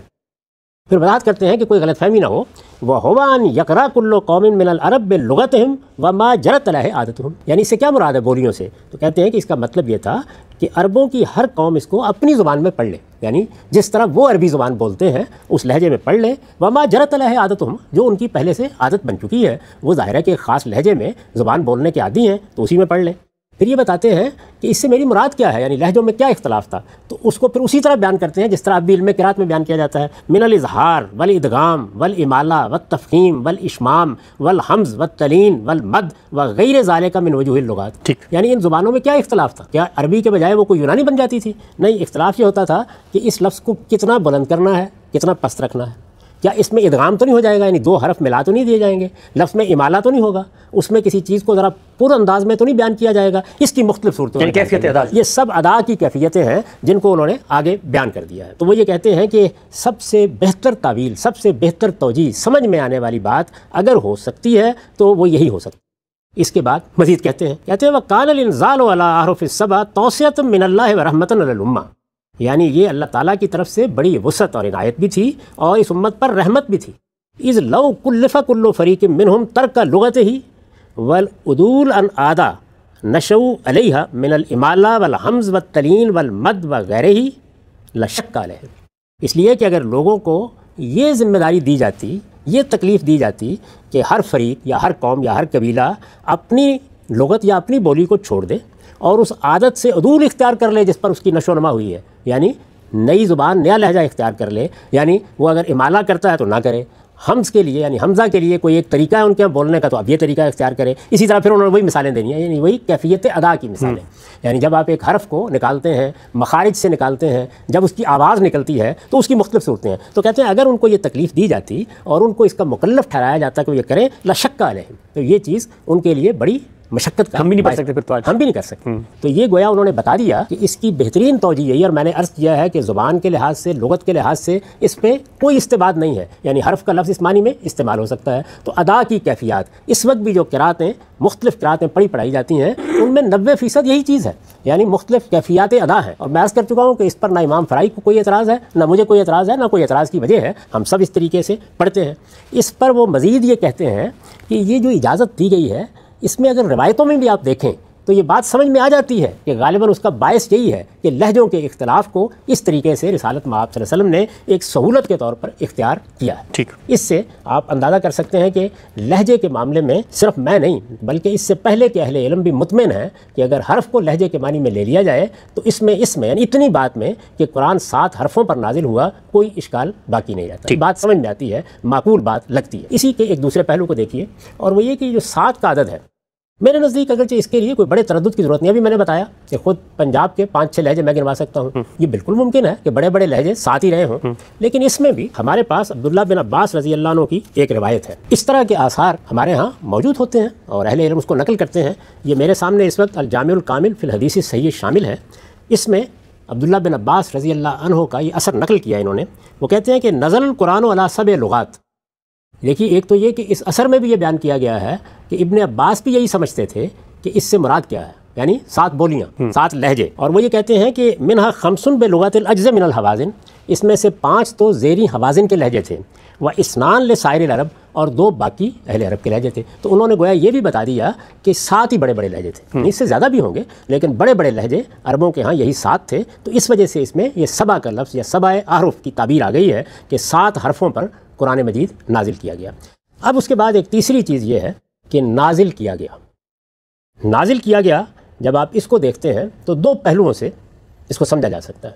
ایک تو یہ کہ جس وقت اللہ کے پیغمبر نے یہ درخواست کی کہ میری امت پر رعایت کی جائے، رخصت دی جائے، اور وہ لوگ جو مسلمان ہو رہے ہیں، مختلف قبیلوں سے آ کے مسلمان ہو رہے ہیں، ان کو اپنے اپنے لہجے میں پڑھنے دیا جائے، جب یہ درخواست کی تو اس کے جواب میں جبریل چونکہ قرآن مجید لے کے آ رہے تھے، صورت کر کے لے کے آ رہے تھے، پورا تو ایک وقت میں نازل نہیں ہو جاتا تھا، تو انہوں نے کسی موقع کے اوپر اسے ان 7 لہجوں میں پڑھ کے یہ کہہ دیا کہ یہ آپ سمجھیں کہ یہ 7 لہجوں میں اترا ہے، اس لیے آپ اجازت دے دیں اس بات کی۔ یہ بھی پورا امکان ہے، اس لحاظ سے انزلہ کا لفظ بالکل مطابق واقعہ ہو جائے گا۔ اس کے لیے ضروری نہیں ہے کہ پورا قرآن 7 مرتبہ یا 7 لہجوں میں پڑھ کے سنایا گیا ہو۔ اس موقع پر اگر ایک سورہ یا قرآن کا ایک چھوٹا سا حصہ بھی اس طریقے سے پڑھ دیا گیا ہے تو لفظ کا استعمال درست ہوگا۔ دوسری چیز یہ ہے کہ ان میں سے بھی کچھ نہیں ہوا، بلکہ اجازت ہی کو یہاں انزلہ سے تعبیر کر لیا گیا۔ یہ ایسے ہی ہے جیسے ہم رسالت پاک صلی اللہ علیہ وسلم کے قول سے بھی آپ کا حکم اخذ کرتے ہیں، فعل سے بھی حکم اخذ کرتے ہیں، اور جن چیزوں کو آپ نے نہ قول میں بیان کیا نہ فعل میں ہم نے دیکھی بلکہ کسی نے کیا اور آپ نے تصویب فرما دی، یعنی اس چیز سے روکا نہیں، اس کو برقرار رکھا، اس کو بھی آپ ہی کی ہدایت، آپ ہی کا حکم مان لیا جاتا ہے، اور اس میں بھی یہ تعبیر کر لی جاتی ہے کہ یہ رسالت پاک صلی اللہ علیہ وسلم کا حکم ہے۔ تو یہ بالکل ممکن ہے کہ اسی چیز کو سامنے رکھ کر یہ انزلہ کا لفظ استعمال کر دیا گیا ہو۔ یہ تینوں چیزیں، یعنی یہ کہ حرف لہجے کے معنی میں ہے، یہ بات کہ سبا سے کیا مراد ہو سکتی ہے، یہ لازم نہیں ہے کہ اس میں ابن عباس رضی اللہ عنہ کے اثر ہی پر انحصار کیا جائے، وہ میں نے مثال کے طور پر پیش کر دیا کہ وہ بھی یہی بات کہہ رہے ہیں، یعنی دونوں باتیں اس اثر میں واضح ہو گئی ہیں۔ یہ کہ وہ یہ کہتے ہیں کہ یہ لہجوں کا اختلاف ہے یا بولی کا اختلاف ہے، اور دوسرے یہ کہ 7 بڑے لہجے تھے اور انہوں نے اس کو بیان بھی کر دیا ہے۔ یہ جو بات میں نے آپ سے عرض کیا کہ لہجے تھے، لہجوں میں پڑھنے کی اجازت دی گئی، یہ اجازت ناگزیر تھی، یہ آج بھی ناگزیر ہے۔ اس کو جس طریقے سے زرکشی نے بیان کیا، دوسرے اہل علم کے حوالے دیے، وہ میں نے آپ کے سامنے رکھ دیے ہیں۔ اس دور میں بھی آ کر ہمارے ہاں جو لوگ محدثین کے طریقے پر چیزوں کو سمجھتے ہیں، اسی نتیجے پر پہنچے، یعنی جو آخری بات کہی جا سکتی ہے اور معقول ترین بات کہی جا سکتی ہے، وہ ان تمام امور میں وہی بات ہے جو میں نے آپ کے سامنے رکھ دی کہ اس کو لہجے کے معنی میں لیا جائے۔ یہ دیکھیے، یہ اعظمی ہے، کتاب وہی ہے، الجامع الکامل فی الحدیث الصحیح شامل، ہمارے دور کا یہ ایک بڑا غیر معمولی کام ہے، اور یہ محدثین میں سے ہے، یعنی ان کا نقطہ نظر وہی ہے۔ یہ قرآن مجید کی تدوین کے مختلف مراحل بیان کرتے ہوئے آخر میں خلاصہ بیان کر رہے ہیں، کہتے ہیں لقد تمت کتابت القرآن الکریم فی حیات النبی فی اجزاء متفرقہ، یعنی قرآن مجید کے لکھنے کا کام نبی صلی اللہ علیہ وسلم کی زندگی میں پایا تکمیل کو پہنچ گیا تھا، لیکن اجزاء متفرق تھے، یعنی ایک مجلد میں اس کو نہیں کیا گیا تھا۔ وفق القراءۃ العامہ، اور یہ جو کتابت ہوئی یا قرآن مجید لکھا گیا تو اس میں کس قراءت کا لحاظ کیا گیا؟ قراءت عامہ کا۔ کون سی قراءت عامہ؟ کانا یعلمہ النبی صلی اللہ علیہ وسلم اصحابہ، جو رسالت میں آپ صلی اللہ علیہ وسلم اپنے اصحاب کو سکھایا کرتے تھے اسی قراءت پر، دون الاحرف الاخری۔ اس کی کتابت، اس کو لکھنے کا کام، سکھانے کا کام، اپنے صحابہ کو بتانے کا کام رسالت میں آپ صلی اللہ علیہ وسلم نے وہ جو دوسرے حرف ہیں یا دوسرے لہجے ہیں ان پر نہیں کیا تھا۔ کون سے لہجے؟ اللتی رخص اللہ فیہا قراءۃ القرآن تیسیراً علی الناس، جن میں اللہ تعالیٰ نے اجازت دی تھی، رخصت دی تھی کہ قرآن پڑھ لیا جائے، اور مقصد یہ تھا کہ لوگوں کو سہولت رہے۔ فإن من البدیع ان النبی صلی اللہ علیہ وسلم کانا یملی علی کتاب الوحی ما نزل علیہ من القرآن علی حرف واحد معروف لدى اصحابہ الذین کانوا قریبین من۔ کہتے ہیں یہ تو بڑی بدیہی سی بات ہے کہ نبی صلی اللہ علیہ وسلم جب لوگوں کو قرآن لکھاتے تھے، یعنی آپ پڑھتے تھے، لوگ لکھتے تھے جو لکھنے والے تھے، جو قرآن بھی آپ پر نازل ہوتا تھا وہ نازل بھی ایک ہی حرف پر ہوتا تھا، اور وہ حرف وہی تھا جو آپ کے صحابہ کا حرف تھا یا آپ کے صحابہ کا لہجہ تھا جو آپ کے قریب تھے۔ بے خلاف تعلیم، تعلیم کی بات الگ ہے کہ کسی کو سکھانے کے لیے آپ کسی دوسرے لہجے میں بھی پڑھ دیں۔ فإنہ کان یعلم من جاء الی المدینہ من قبائل مختلفہ بحرف معروف عندہم من الاحرف السبع۔ البتہ وہ 7 لہجے جو بڑے بڑے قبائل کے تھے، ان میں کوئی شخص مدینے میں جب آ جاتا تھا سیکھنے کے لیے تو اس کو آپ یہ لہجے سکھا دیتے تھے، اور احرف سبع کے آگے لکھتے ہیں اللہجات السبع، وہ وہاں مجرور ہے تو اسی طرح پڑھیے من الاحرف السبع اللہجات السبع المعروفہ بجزیرۃ العرب۔ تو اس طرح انہوں نے بھی گویا اسی بات کو خاتمہ کلام کے طور پر اختیار کر لیا ہے کہ یہی لہجے تھے، مختلف قبیلوں کے لہجے تھے، یہ جزیرۃ العرب کے لہجے تھے۔ رسالت میں آپ صلی اللہ علیہ وسلم نے ان میں اللہ تعالیٰ سے درخواست کی کہ قرآن پڑھنے کی اجازت دی جائے، آپ کو کو یہ اجازت دے دی گئی، آپ نے یہ اجازت لوگوں کو دی، اس میں ایک زائد بات یہ کہتے ہیں کہ حضور خود بھی جب تعلیم دیتے تھے اور کوئی آدمی کسی دوسرے قبیلے سے آیا ہوتا تھا تو اس کو اسی لہجے میں پڑھنے دیتے تھے۔ اس کے یہ معنی بھی ہو سکتے ہیں کہ پڑھنے دیتے تھے اور یہ بھی کہ آپ خود بھی پڑھ دیتے تھے، اگر اس کو مان لیا جائے کہ آپ باقی لہجوں پر قدرت رکھتے تھے، لیکن میرے نزدیک بات اتنی سی ہے کہ پڑھنے کی اجازت دیتے تھے، یعنی آپ اپنے لہجے میں پڑھتے تھے اور دوسرا آدمی اپنے لہجے میں اس کو سیکھتا تھا، اور چونکہ آپ کے سامنے پڑھ رہا ہوتا تھا اور آپ اس کی تصویب کر رہے ہوتے تھے تو یہ گویا آپ کی بھی تعلیم بن جاتی تھی۔ تو اس سے یہ بات بالکل واضح ہو جاتی ہے کہ وہ معقول ترین بات جو کہی جا سکتی ہے اس کے بارے میں یہی ہے کہ رسالت مآب صلی اللہ علیہ وسلم نے جب یہ کہا کہ انزل القرآن علی سبعۃ احرف، تو اس سے مراد قرآن مجید کو عربوں کے مختلف لہجوں میں پڑھنے کی اجازت ہے۔ یہی بات اہل علم سمجھ رہے ہیں، یہی معقول ترین بات ہے، اور میں اس سے پہلے بڑی تفصیل کے ساتھ آپ کو بتا چکا ہوں کہ یہ اجازت دی گئی۔ اس کے لحاظ سے آگے روایتیں بھی ہوئیں، ہمارے قاری حضرات بھی انہی لہجوں کو منتقل کرتے ہیں، اصلاً ان کی قراتوں میں یہی منتقل کیے جاتے ہیں۔ امام فراہی نے بھی انہی کے بارے میں کہا کہ ان کا انکار کرنے کی کوئی وجہ نہیں ہے، اس کا انکار کرنے کی میرے نزدیک بھی کوئی وجہ نہیں ہے، اور میں نے اسی لیے جب تنقید کی تھی تو وہاں یہ کہا تھا کہ اگر اس سے لہجہ مراد لے لیا جائے تو پھر یہ معقول ترین بات ہے جو کہی جا سکتی ہے۔ یہ ایک معاملہ ہوا۔ دوسرا معاملہ کیا تھا؟ دوسرا معاملہ یہ تھا کہ وہ لوگ جو قرآن مجید کا متن لکھا ہوا پڑھتے تھے اس کے حفاظ نہیں تھے۔ پھر عرض کر دوں یہ بالکل مختلف معاملہ ہے اس سے، وہ حفاظ نہیں تھے تو جب پڑھتے تھے لکھا ہوا ہے تو اس کو اسی طرح پڑھتے تھے جس طرح ہم عربی زبان کی کتاب پڑھیں گے، تو ہمارا عربی زبان کا علم اور ہمارا جملے کا یا جملے کے محل کا فہم وہ ہماری قرات کا باعث بن جائے گا۔ تو اس طرح ہر شخص کی اپنی ایک ریڈنگ وجود میں آ جاتی تھی۔ ایسا ہی اب بھی ہوتا ہے، اگر میرے سامنے بھی آپ قرآن مجید کو مجرد کر کے رکھ دیں تو میں ظاہرہ عربی زبان کے اپنے علم کی روشنی میں اور جو کچھ میں سمجھوں گا اس کی رعایت سے میں پڑھوں گا۔ اور میں نے یہ عرض کیا تھا کہ یہ تو خصوصی ہے تمام ہے جو قرآن کے بارے میں کیا گیا ہے، ورنہ باقی دنیا کی ساری کتابیں اسی طرح پڑھی جاتی ہیں۔ وہ جو اختلافات ہیں یعنی لہجے کے نہیں بلکہ جو لوگوں نے اپنے طور پر قرات کی ہے وہ اختلافات ہیں، ان کو بھی رسول اللہ صلی اللہ علیہ وسلم کے سامنے پیش کیا گیا۔ یعنی ایسا ہوا نا کہ کسی آدمی نے اپنے طور پر قرات کی تو معاملہ آپ کے سامنے پیش کیا گیا، اس کی بھی آپ نے اجازت دی۔ سہو نسیان کے معاملے میں نہیں، سہو و نسیان بھی اور اپنا فہم بھی، دونوں چیزیں ہیں۔ اس لیے کہ جب آپ کسی متن کو پڑھیں گے، جیسے میں نے بتایا کہ میں پڑھتا ہوں آج، تو میری قرات آپ کی قرات سے کسی جگہ مختلف ہو جائے گی، کیونکہ اس میں میرا زبان کا علم اور میرا جملے کا یا جملے کے محل کا فہم داخل ہو جائے گا۔ تو دونوں پہلوؤں سے جب لوگوں نے اس کو پڑھا اور خود حضور کے سامنے بھی کسی موقع پر وہ پیش کیے گئے اور پڑھا تو آپ نے تصویب فرمائی۔ اس کے اوپر تردد بھی ہو سکتا ہے کسی کو، یعنی کہہ سکتے ہیں کہ رسالت مآب صلی اللہ علیہ وسلم کیوں تصویب فرما رہے ہیں جبکہ قرآن مجید تو اس طرح نازل ہوا ہے، ایسے پڑھنا چاہیے، لیکن آپ نے پہلے مرحلے میں تصویب بھی فرمائی، اجازت بھی دی، اس لیے کہ یہ بھی تکلیف مالا یطاق ہو جاتی کہ لوگوں کو پابند کیا جائے کہ سب کے سب حفظ کریں ایک شرط کے ساتھ۔ اس کے بعد یعنی یہ کہ سب کے سب حفظ کریں، اس کا اگر پابند کیا جائے لوگوں کو تو اس کا مطلب جانتے ہیں کہ کوئی بھی نہیں کر سکے گا پہلے مرحلے میں، یعنی پھر لوگ سب کے سب بیٹھیں گے اور حفظ کریں گے کہ آج سب لوگ حفظ کرتے ہیں، تو اس وقت اگرچہ بہت بڑی تعداد میں لوگ حفاظ تھے لیکن سب کے سب چشم زدن میں پورے قرآن کے حافظ ہو جائیں یہ ممکن نہیں تھا، تو اس لیے لوگ لکھ لیتے تھے اور اپنے طریقے پر پڑھتے تھے۔ اس پر بھی میں بڑی تفصیل سے بات کر چکا ہوں۔ تو یہ دو باتیں ہوئیں، یعنی ایک بات کیا تھی، رسالت مآب صلی اللہ علیہ وسلم نے یہ فرمایا کہ مختلف لہجوں پر پڑھا جا سکتا ہے، اس کی اجازت لی، وہ اجازت دی گئی، وہ 7 تک لہجے تھے جن پر پڑھنے کی اجازت دے دی، ایک بات۔ اور دوسری یہ کہ وہ لوگ جو قرآن کے حفاظ نہیں ہیں اس پہلے مرحلے میں پھر ذہن میں رکھیے، جو لوگ قرآن کے حفاظ نہیں ہیں وہ اپنے طریقے پر جیسے عربی زبان کی کوئی کتاب پڑھی جاتی ہے اس کو اپنے فہم اور اپنے علم کے مطابق پڑھ سکتے ہیں، اس میں ظاہر ہے ان کی قرات بعض جگہوں پر رسول اللہ صلی اللہ علیہ وسلم کی قرات سے مختلف ہو جائے گی۔ اس کو کب ختم کیا گیا؟ ارضائے اخیرہ کی قرات میں یہ دوسری چیز ختم کر دی گئی، لیکن پہلی چیز اسی طرح باقی رہی، وہ اب بھی اسی طرح باقی ہے، وہ قیامت تک اسی طرح باقی رہے گی۔ تمام قراتوں میں بہت بڑا حصہ یعنی ایک تو فرش ہوتا ہے جس میں اس طرح کے اختلافات ہوتے ہیں اور ایک اصول ہوتے ہیں، اصول کے حد تک کسی کو ان قراتوں پر کبھی اعتراض نہیں ہوا، وہ ہمیں بھی کبھی اعتراض نہیں ہوا، میں نے بھی اس پر کبھی اعتراض نہیں کیا۔ تو یہ دو بالکل الگ الگ باتیں ہیں جو ایسے چلی آ رہی ہیں۔ اب دیکھیے ہوا کیا ہے، ہوا یہ ہے کہ یہ دو الگ الگ باتیں لوگ روایت کریں گے نا، یعنی رسالت مآب صلی اللہ علیہ وسلم سے جنہوں نے یہ بات سنی ہوگی، جن کو کوئی واقعہ پیش آیا ہوگا وہ اس کو آگے روایت کریں گے۔ جیسے ہی وہ اس کو آگے روایت کرتے ہیں تو بہت سے لوگ ان کو بالکل الگ الگ بھی روایت کر دیتے ہیں، اور بعض لوگوں نے ایک صدی کے اندر اندر ان سب باتوں کو ملا دیا۔ یعنی اب دیکھیے ملانے سے کیا قیامت برپا ہو گئی۔ یعنی ایک بات اگر کہی جا رہی تھی اپنے فہم کے مطابق پڑھنے کے بارے میں تو ہشام میں ایک قبیلہ کو ہونے کے باوجود اور سیدنا عمر میں اختلاف ہو سکتا تھا، فہم کے لحاظ سے تو اختلاف ہو سکتا ہے نا، لہجے کے لحاظ سے نہیں ہو سکتا۔ لیکن جس وقت آپ انزل القرآن علی سبعۃ احرف کے الفاظ اس روایت میں داخل کر دیں گے تو ناقابل فہم ہو جائے گا، یعنی پھر کیسے سمجھیں گے؟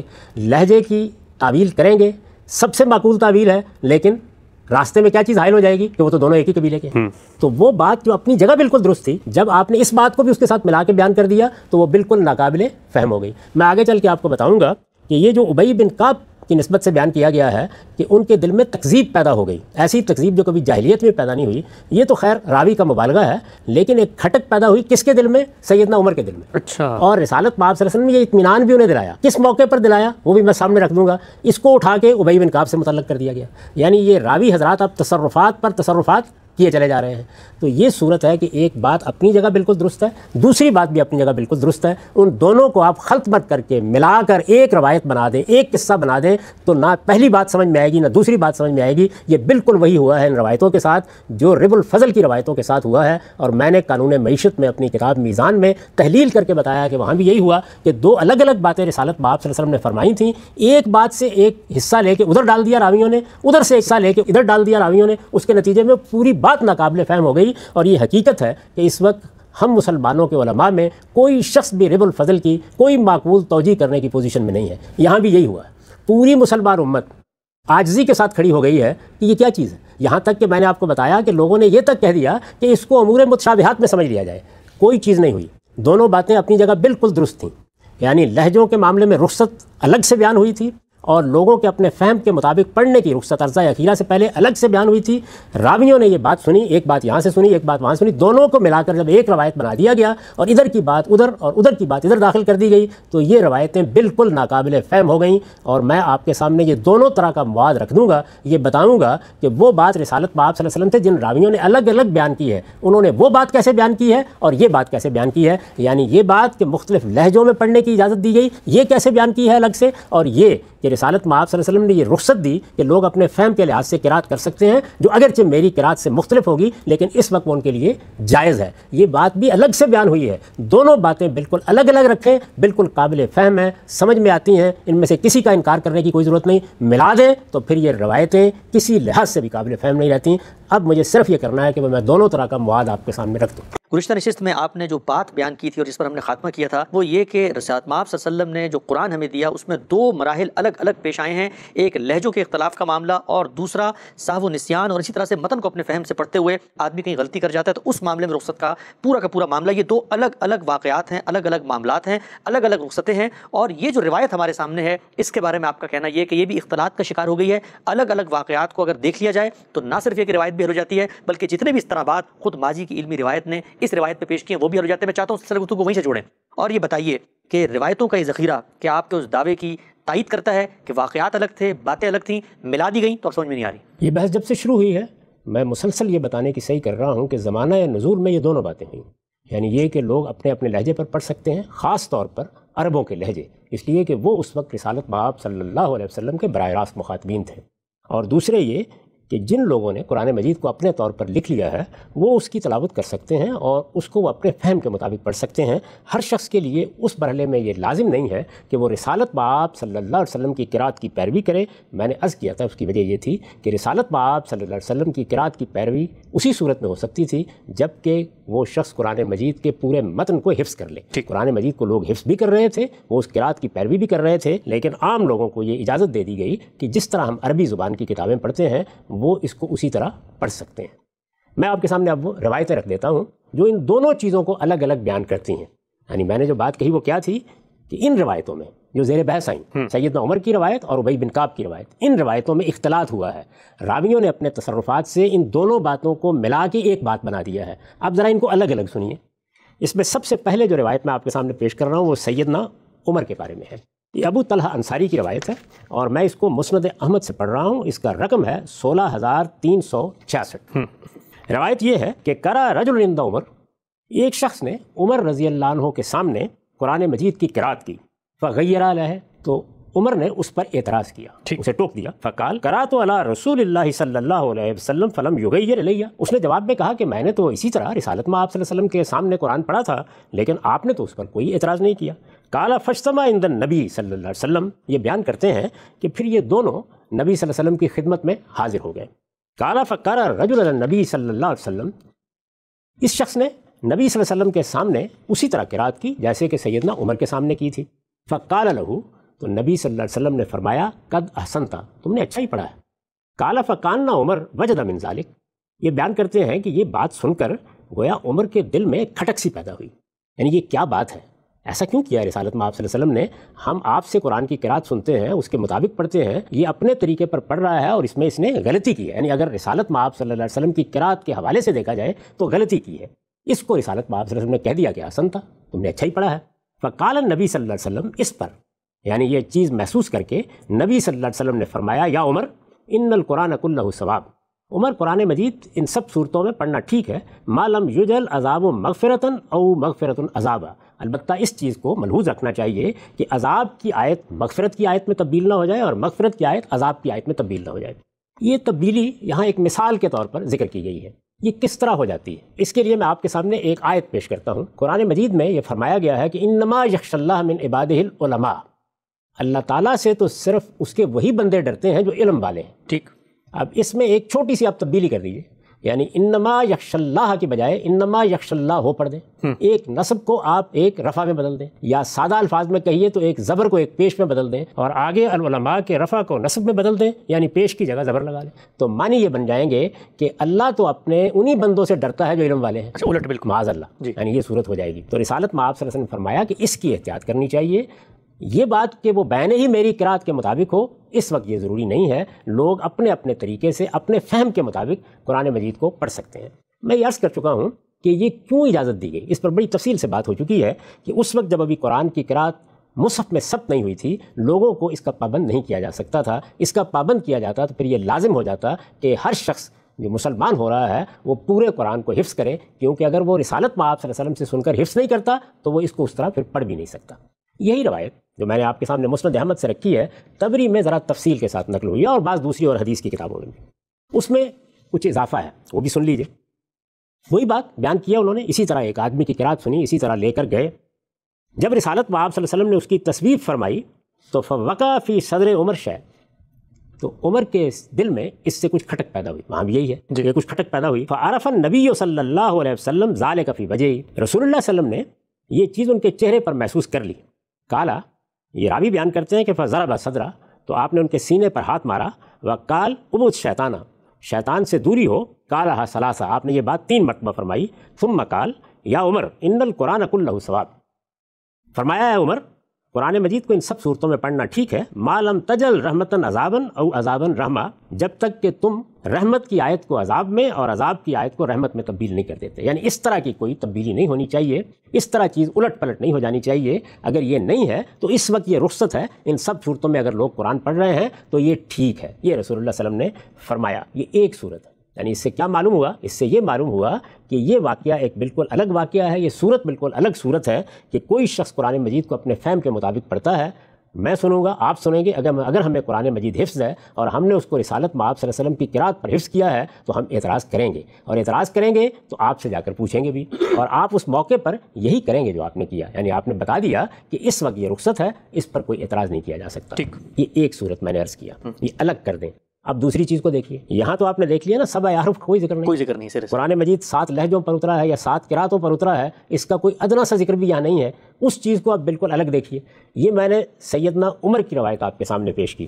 اب یہ روایات میں ابی بن کعب رضی اللہ عنہ سے پیش کر رہا ہوں. ابی بن کعب رضی اللہ عنہ وہ دوسرے شخص ہیں جن کو اسی طرح کا معاملہ پیش آیا، وہ ہم اس سے پہلے زیر بحث لا چکے ہیں.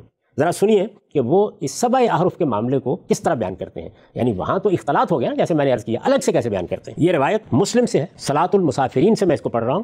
اس کا رقم ہے 821. ٹھیک. ان نبی صلی اللہ علیہ وسلم کانا عند اذات بنی غفار. ابی بن کعب بیان کرتے ہیں کہ نبی صلی اللہ علیہ وسلم بنی غفار کے جوہر یا تالاب کہیے، جیسے کہ عام طور پر دیہات میں ہوتے ہیں، اس کے پاس تشریف فرما تھے. قال فاتاه جبریل علیہ السلام، وہاں جبریل آ گئے. فقال ان اللہ یامرک ان تقرأ امتک القرآن علی حرف. انہوں نے یہ کہا کہ اللہ تعالیٰ نے یہی بات کہی ہے کہ آپ کی امت قرآن مجید کو ایک ہی لہجے پر پڑھے گی. فقال، رسول اللہ صلی اللہ علیہ وسلم نے فرمایا، اسأل اللہ معافاتہ و مغفرتہ و ان امتی لا تطیق ذلک. میں اللہ سے عافیت کی اور عفو و درگزر کی درخواست کرتا ہوں، اس لیے کہ میری امت اس کا تحمل نہیں کر سکے گی. ٹھیک. یعنی یہ بات کہ وہ سب کے سب ایک لہجے پر قرآن پڑھیں، یہ لوگوں کے لیے ممکن نہیں ہوگا. میں یہ عرض کر چکا ہوں کہ یہ کیوں ممکن نہیں ہوتا، اس پر ہم تفصیلی گفتگو کر چکے ہیں. یہ جو بات حضور نے فرمائی کہ لا تطیق ذلک، یعنی اگر یہ کہا جائے گا تو یہ تکلیف ما لا یطاق ہوگی، یہ ممکن ہی نہیں ہے لوگوں کے لیے. ثم اتاہ الثانیہ، اس کے بعد جبریل دوسری مرتبہ آئے. فقال ان اللہ یامرک ان تقرأ امتک القرآن علی حرفین. اللہ تعالیٰ نے فرمایا ہے کہ یہ 2 لہجوں پر پڑھ سکتے ہیں۔ فقال اسأل اللہ معافات ہو مغفرت ہو، رسول اللہ نے پھر وہی بات کہی کہ میں تو اللہ تعالیٰ سے عافیت کی اور عفو درگزر کی درخواست کرتا ہوں، وَإِنَّ أُمَّتِي لَا تُطِيقُ ذَلِكَ، نہیں یہ بھی نہیں ہو سکے گا، یعنی 2 سے بھی بات نہیں بنے گی۔ ثم جاء الثالثہ، پھر تیسری مرتبہ جبریل آئے، فقال، انہوں نے کہا ان اللہ یامرک ان تقرأ امتک القرآن علی 3 احرف، اللہ تعالیٰ نے فرمایا ہے کہ آپ کی امت 3 حرفوں پر 3 لہجوں پر قرآن پڑھ سکتی ہے۔ فقال اسأل اللہ معافاتہ و مغفرتہ وإن امتی لا تطیق ذلک، وہی بات پھر آپ نے عرض کی کہ میں تو اللہ تعالیٰ سے عافیت کی اور عفو درگزر کی درخواست کرتا ہوں، میری امت اس کا تحمل نہیں کر سکے گی۔ ثم جاءہ الرابعہ، پھر چوتھی مرتبہ جبریل آئے، فقال ان اللہ یامرک ان تقرأ امتک القرآن علی 7 احرف، اللہ تعالیٰ نے ارشاد فرمایا ہے کہ آپ کی امت 7 لہجوں پر 7 حرفوں پر قرآن پڑھ سکتی ہے۔ فأیما حرف قرأوا علیہ فقد اصابوا، چنانچہ وہ ان میں سے جس لہجے پر بھی قرآن پڑھیں گے وہ درست ہی ہوگا۔ ٹھیک، تو یہ پوری بات خود ابی بن کعب بیان کر رہے ہیں۔ اب یہ دیکھیے کہ اس میں کسی آدمی کو لے جانے کا کوئی ذکر ہے نہیں، کوئی اعتراض کرنے کا ذکر ہے نہیں، یعنی ایک واقعہ ہے جس کو انہوں نے ان سب چیزوں سے مجرد کر کے اسی طرح بیان کر دیا ہے۔ اور صرف یہی بیان نہیں کیا، میں ایک اور روایت آپ کے سامنے رکھتا ہوں، یہ ترمذی میں ہے، اس کا رقم ہے 2943۔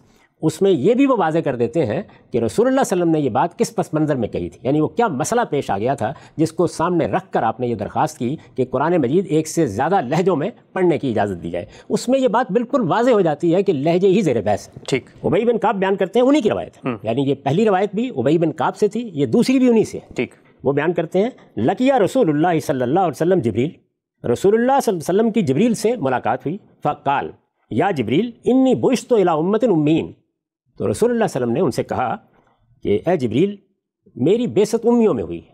یہ آپ جانتے ہیں کہ قرآن میں بھی بیان کیا گیا ہے کہ آپ امی نبی ہیں اور آپ کی بعثت بھی امیوں میں ہوئی۔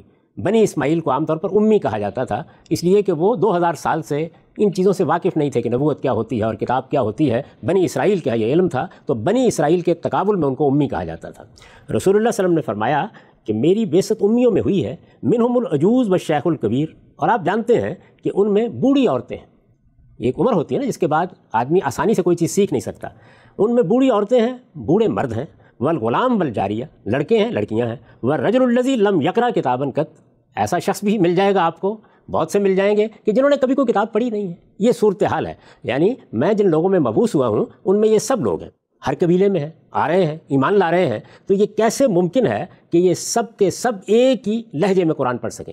تو جبریل نے اس کے جواب میں یہ کہا کہ یا محمد ان القرآن انزل علی 7 احرف، یہ قرآن 7 حرفوں پر یا 7 لہجوں پر نازل کر دیا گیا ہے، چنانچہ یہ لوگ اپنے اپنے لہجے میں اب اس کو پڑھ سکتے ہیں۔ اب یہ دیکھیے کہ یہ دونوں روایتیں جس معاملے کو بیان کر رہی ہیں اس میں کسی پہلو سے بھی وہ چیز زیر بحث نہیں ہے جو ہم نے اس روایت میں دیکھی تھی جو سیدنا عمر کی نسبت سے پہلے بیان کی گئی، جس پر اعتراضات کیے گئے تھے، یا ابی بن کعب کی نسبت سے بیان کی گئی۔ میں اب ان میں سے ایک ایک اعتراض کو آپ کے سامنے دہراؤں گا اور یہ بتاؤں گا کہ وہ اعتراضات جو ان دونوں روایتوں پر ہوتے ہیں، یعنی سیدنا عمر سے متعلق روایت جس میں ہشام بن حکیم بن حزام کے ساتھ ایک معاملہ پیش آیا، ابی بن کعب کی روایت جس میں تکذیب تک دل میں پیدا ہو گئی، اس کا ذکر ہوا ہے۔ ان دونوں روایتوں کے بارے میں جو اعتراضات میں نے کیے ہیں، جو میں نے آپ کو پڑھ کے سنائے تھے، اب میں ایک ایک کو سامنے رکھ کر آپ کے سامنے یہ وضاحت کروں گا کہ اگر ان معاملات کو الگ الگ لے لیا جائے، یعنی یہ 7 احرف کا معاملہ الگ سے اس طرح بیان ہوا تھا، اسی طرح یہ بات کہ لوگ اپنے فہم کے مطابق تلاوت کر سکتے ہیں، یہ الگ سے بیان ہوا تھا، اگر ان کو اس طرح الگ الگ رکھیں تو ان میں سے کوئی اعتراض بھی ان پر وارد نہیں، اور یہ الگ الگ خود روایت ہو چکے ہیں۔ یقیناً یہی بات ہے جس کے بارے میں نے کہا تھا کہ میں آپ کے سامنے اب وہ روایتیں رکھ دوں گا۔ ہماری پچھلی نشست میں یہ پوری بات تو میں نے بیان کر دی تھی، یہی کہا تھا کہ میں وہ روایتیں رکھ دوں گا آپ کے سامنے جس سے واضح ہو جائے گا کہ اصل میں یہ 2 الگ الگ باتیں تھیں، 2 الگ الگ طریقوں سے بیان ہوئی تھیں۔ جن راویوں نے اس میں کوئی اختلاط نہیں پیدا کیا وہ اسی طرح ان کو الگ الگ بیان کر رہے ہیں، لیکن بعض راویوں نے اپنے تصرفات سے ان کو ایک روایت یا ایک واقعہ بنا دیا اور پھر وہ سارے اعتراضات پیدا ہو گئے۔ ٹھیک، یہ اعتراضات آپ جانتے ہیں کہ اس سے پہلے بھی میں نے اپنی کتاب میزان سے آپ کو پڑھ کے سنائے تھے جی۔ اس میں پہلا اعتراض یہ تھا کہ یہ روایت بالکل ناقابل فہم ہو گئی ہے، یعنی سیدنا عمر کی روایت بھی اور ابی بن کعب کی روایت بھی بالکل ناقابل فہم ہو گئی ہے، اور اتنی ناقابل فہم ہو گئی ہے کہ اس کا مفہوم ایک معمہ بن گیا ہے، چنانچہ بہت سی تعویلات کرنے کی کوشش کی گئی ہے۔ میں نے عرض کیا تھا کہ زرکشی نے 14 کے قریب اس کی توجیحات کی ہیں یا نقل کی ہیں، اور اس کے بعد کوئی بات نہیں ہے کہ جو حتمی طور پر کہی جا سکے۔ بالآخر لہجوں ہی کے معاملے میں وہ کچھ فرمایا ہے جو میں آپ کے سامنے پڑھ کے رکھ چکا ہوں۔ یہاں دیکھیے امام سیوطی نے، میں نے عرض کیا تھا کہ اس پر گفتگو کی، جتنے اقوال ہو سکتے تھے وہ نقل کیا، اور آخر میں یہ کہا کہ یہ تو پھر من جملہ متشابہات ہی ہو سکتی ہے، یعنی وہ چیز جس کی حقیقت کو اللہ ہی جانتا ہے، ہم اس کو نہیں سمجھ سکتے۔ یہ دیکھ لیجئے کہ یہ دونوں چیزیں جب الگ الگ ہم نے کر دیں تو ان میں سے کسی کے بارے میں بھی اب یہ نہیں کہا جا سکتا کہ یہ ناقابل فہم ہے. یعنی یہ بات کہ عربوں کے مختلف لہجے تھے، رسول اللہ صلی اللہ علیہ وسلم نے مختلف لہجوں پر پڑھنے کی اجازت دی، بلکہ یہ اجازت اللہ تعالیٰ سے چاہی، جبریل نے آ کے یہ اجازت دی، اور یہ کوئی 7 کے قریب لہجے تھے جن پر یہ اجازت دے دی گئی. اس میں کیا چیز ہے کہ جو ناقابل اور آج بھی قائم ہے، وہ یہ آج بھی اسی طریقے سے قائم ہے، کوئی چیز ناقابل فہم نہیں ہے. دوسری چیز کو دیکھیے، یعنی رسول اللہ صلی اللہ علیہ وسلم نے یہ اجازت دی کہ لوگ اپنے فہم کے لحاظ سے اپنے علم کے مطابق قرآن کی قرات کر سکتے ہیں. اس میں کچھ اختلاف ہوگا رسالت میں آپ صلی اللہ علیہ وسلم کی قرات سے. اس طرح کا کوئی آدمی مسجد نبی میں آ کے نماز پڑھے گا، سیدنا عمر بھی اس پہ اعتراض کر سکتے ہیں، ابی بن کعب بھی اعتراض کر سکتے ہیں، لے کے بھی جا سکتے ہیں. اس میں کیا چیز ہے جس میں استبعاد ہے؟ لے کے جائیں گے تو رسالت میں آپ صلی اللہ علیہ وسلم وہی بات کہیں گے جو آپ اس شخص کو کہہ چکے ہیں کہ تم پڑھ سکتے ہو، یہی کہیں گے نا. اس میں اگر کچھ ہلکی سی کھٹک بھی پیدا ہو جاتی ہے دل میں تو ظاہر ہے کہ اس پر آپ مطمئن کر دیں گے، اور ایسا ہی آپ نے کیا ہے. اور یہاں آپ نے دیکھا کہ بس کھٹک کا ذکر ہوا ہے، یعنی وہاں راویوں نے کیا کیا ہے، وہاں اس کھٹک کو اٹھایا ہے، اور یہ کھٹک تو میرے آپ کے دل میں کسی وقت پیدا ہو سکتی ہے. یعنی یہ خیال پیدا ہوتا ہے کہ یہ بات سمجھ میں نہیں آئی، اتنی بات کافی ہے ان الفاظ میں، لیکن وہ اس سے آگے بڑھے ہیں اور وہاں تک بات کو لے گئے ہیں کہ ان کے دل میں تو ایسی تکذیب کا خیال پیدا ہوا، یعنی رسول اللہ کو جھٹلا دینے کا خیال پیدا ہوا جو کبھی جاہلیت میں بھی پیدا نہیں ہوا. اس سے اندازہ کر سکتے ہیں آپ کہ راویوں کے تصرفات بات کو اٹھا کر کہاں سے کہاں پہنچا دیتے ہیں. وہ چیز بھی بالکل ناقابل فہم ہو گئی تھی، اور میں نے عرض کیا تھا کہ وہاں پر تو خرق عادت سے کام لینا پڑتا ہے، اس لیے کہ جب اس درجے کا خیال پیدا ہو جائے تو پھر کس طرح اس کو دور کیا جائے گا. اور بات ایسی ہے اور اتنی ناقابل فہم ہے کہ اس میں پھر خرق عادت ہی ہوگا، یہ کوئی طریقہ نہیں کہ سمجھائی جا سکے. یہاں دیکھیے کھٹک کا بیان بھی ہو گیا، رسالت میں آپ صلی اللہ علیہ وسلم نے ان کے سینے پر ہاتھ مارا، عمر رضی اللہ عنہ کے، ان کو مطمئن بھی کیا. اس لیے کھٹک پیدا ہوتی ہے تو یہی کہنا چاہیے نا کہ اس سے نجات حاصل کرنے کی کوشش کرو. پھر اس کے بعد استدلال کیا، بتایا کہ یہ بات ایسے ہے اور اس میں کوئی حرج کی چیز نہیں ہے. تو اب آپ یہ کہہ سکتے ہیں کہ دونوں واقعات کو الگ کر لیں، دونوں باتوں کو الگ کر لیں، تو یہ بات کہ یہ ناقابل فہم ہے یہ واپس لینا ہوگی. یعنی اب یہ بالکل قابل فہم ہو گئی. یعنی ابی بن کعب نے جس طرح اس کو بیان کیا کہ قرآن مجید 7 لہجوں پر نازل ہوا، بالکل قابل فہم ہے. اور عمر رضی اللہ عنہ کو جو واقعہ پیش آیا وہ اگر ابی بن کعب کو بھی پیش آیا ہے اور اتنا ہی پیش آیا ہے تو بالکل قابل فہم ہے. یہ پہلی بات. دوسری بات میں نے یہ عرض کی تھی کہ اس کی کوئی توجیہ ہم کریں گے تو واحد معقول توجیہ کیا ہو سکتی ہے؟ یہی ہو سکتی ہے نا کہ ہم 7 احرف کو لہجوں کے لیے لے لیں. یہ ہم نے لہجوں ہی کے لیے لے لیے. وہاں مصیبت کیا تھی؟ وہاں مسئلہ یہ تھا کہ اگر لہجوں کے لیے لیں ایک ہی قبیلے کے 2 فرد ہیں، یعنی ایک عمر ہیں اور دوسرے ہشام بن حکیم بن حزام ہیں، تو یہ کس طرح مان لیں کہ ایک ہی قبیلے کے 2 لوگوں کے مابین لہجے کا اختلاف ہو گیا؟ وہاں یہ ناقابل فہم ہو گئی. جب آپ نے ان دونوں واقعات کو الگ الگ کر دیا کہ یہ معاملات ہی 2 الگ الگ معاملات ہیں، تو اب اگر آپ ان روایتوں میں یا جس طرح کے بعض دوسرے صحابہ نے بھی انہیں بیان کیا ہے کہ انزل القرآن علی 7 احرف، تو آپ بالکل آسانی کے ساتھ کہہ سکتے ہیں کہ حرف کا لفظ یہاں لہجے کے معنی میں استعمال ہوا ہے اور لوگوں کو مختلف لہجوں پر پڑھنے کی اجازت دی گئی تھی، اس لیے کہ وہ تضاد اب روایت سے نکل گیا. اور سیدنا عمر کی روایت میں جب 2 لوگ گئے ہیں اور سیدنا عمر کی روایت میں جو مسئلہ پیدا ہوا ہے کہ وہاں وہ لے کر گئے ہیں، وہاں ظاہر لہجہ زیر بحث نہیں، وہاں ایک دوسری بات زیر بحث ہے. تو دونوں روایتیں یا دونوں واقعات یا دونوں معاملات یا دونوں صورتیں جب الگ الگ ہو گئیں تو یہ اعتراض بھی ختم ہو گیا. اس کے بعد دیکھیے تیسری بات ہم نے یہ کہی تھی کہ اختلاف اگر الگ الگ قبیلوں کے افراد میں تھا تو تب بھی یہ انزلہ کا لفظ کیوں استعمال کیا گیا؟ اگر آپ پورے قرآن کے بارے میں یہ بات کہیں کہ وہ 7 لہجوں پر 7 مرتبہ نازل کیا گیا تو ناقابل فہم ہے. یعنی یہ بات نہیں مانی جا سکتی. اس کی میں نے ایک توجیہ کر دی تھی کہ اگر انزلہ کے لفظ کو ہم یہاں 2 پہلوؤں سے دیکھ لیں. یعنی ایک یہ کہ اصلاً اجازت دی گئی تھی، لیکن چونکہ اجازت اللہ تعالیٰ نے دی اور جبریل نے آ کے بتایا کہ اجازت دے دی گئی ہے تو اللہ تعالیٰ کی اجازت کو اس سے تعبیر کر دیا گیا. میں نے عرض کیا تھا کہ ہم رسالت میں آپ صلی اللہ علیہ وسلم کی تصویب کو اسی طرح عام طور پہ تعبیر کرتے ہیں. اور دوسرا پہلو یہ کہ کوئی ایک حصہ قرآن کا یا کوئی ایک سورہ جو اس وقت نازل ہو رہی تھی اس کو انہوں نے 7 لہجوں میں پڑھ دیا تاکہ رسالت میں آپ صلی اللہ علیہ وسلم کو یہ اطمینان ہو جائے کہ یہ قرآن اوپر سے اس اجازت کے ساتھ نازل کر دیا گیا ہے کہ لوگ اس کو اپنے اپنے لہجے میں پڑھ سکتے ہیں. تو یہ توجیہ بھی معقول حد تک بتا دیتی ہے کہ انزلہ کا لفظ اگر استعمال ہوا اور کسی راوی نے اپنے طور پر اس کو داخل نہیں کیا تو یہ بھی بالکل قابل قبول ہے، اس کے اوپر کوئی بڑا اعتراض باقی نہیں رہتا. چوتھی اور آخری بات ہم نے یہ کہی تھی کہ ہشام کا یہاں ذکر ہوا ہے.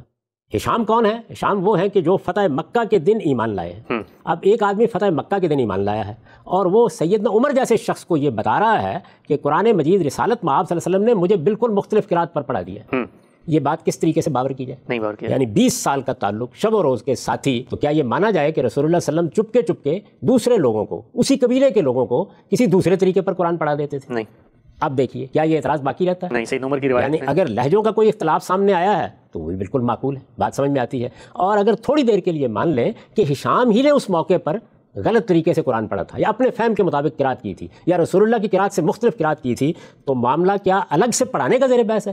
چپ کے پڑھانے کا زیر بحث ہے؟ دوسری قرات کا زیر بحث ہے؟ اس شخص کے فہم کا معاملہ زیر بحث ہے. اور یہ اختلاف ہو سکتا ہے اور وہ ہر معاملے میں ہو سکتا ہے، وہ ہر معاملے میں ہو سکتا ہے. اور بلکہ وہ روایت زیادہ معقول ہو جاتی ہے اس لیے کہ ہشام نئے مسلمان ہوئے ہیں. بڑی اہم بات. ابھی یہ ضروری نہیں ہے کہ وہ قرآن حفظ کر لیں. یعنی عمر تو پہلے دن سے قرآن حفظ کر رہے ہیں, دوسرے صحابہ بھی کر رہے ہیں. مدینے میں رسول اللہ صلی اللہ علیہ وسلم کے پرانے ساتھی جو حفاظ قرآن ہیں وہ تو جتنا قرآن نازل ہوتا ہے اس کو یاد کر لیتے ہیں. یہ ابھی مسلمان ہوئے ہیں فتح مکہ کے دن, تو ان کو اگر رسول اللہ نے یہ اجازت دی کہ تم اپنے فہم کے مطابق پڑھ سکتے ہو, اور کسی موقع پر انہوں نے پڑھ کے سنایا تو آپ نے اس پر نکیر بھی نہیں کی, اس لیے کہ آپ نکیر کر دیتے تو یہ خبر تو ہر جگہ پہنچ جاتی, تو پھر لوگ اپنے اپنے فہم کے مطابق پڑھنے کی جسارت نہ کرتے. تو اگر رسول اللہ صلی اللہ علیہ وسلم نے اس طرح کی تصویر فرمائی تو یہ بالکل قابل فہم ہے, سمجھ میں آتی ہے. یعنی یہاں کوئی سوال نہیں کہ قرآن کسی دوسری قرات پر اترا ہے یا قرآن مجید مختلف طریقوں سے آسمان سے نازل ہوا ہے. قرآن ایک ہی طریقے پر نازل ہوا ہے, رسالت میں آپ صلی اللہ علیہ وسلم نے اس کو پڑھا ہے, ایک ہی اس کی قرات ہے. البتہ اس وقت کی صورتحال میں لوگوں کو اس کی اجازت دی گئی, رخصت دی گئی کہ وہ اپنے اپنے طریقے کے مطابق پڑھ لیں. اور میں عرض کر چکا ہوں کہ اس کے بعد عرضہ اخیرہ کی قرات ہوئی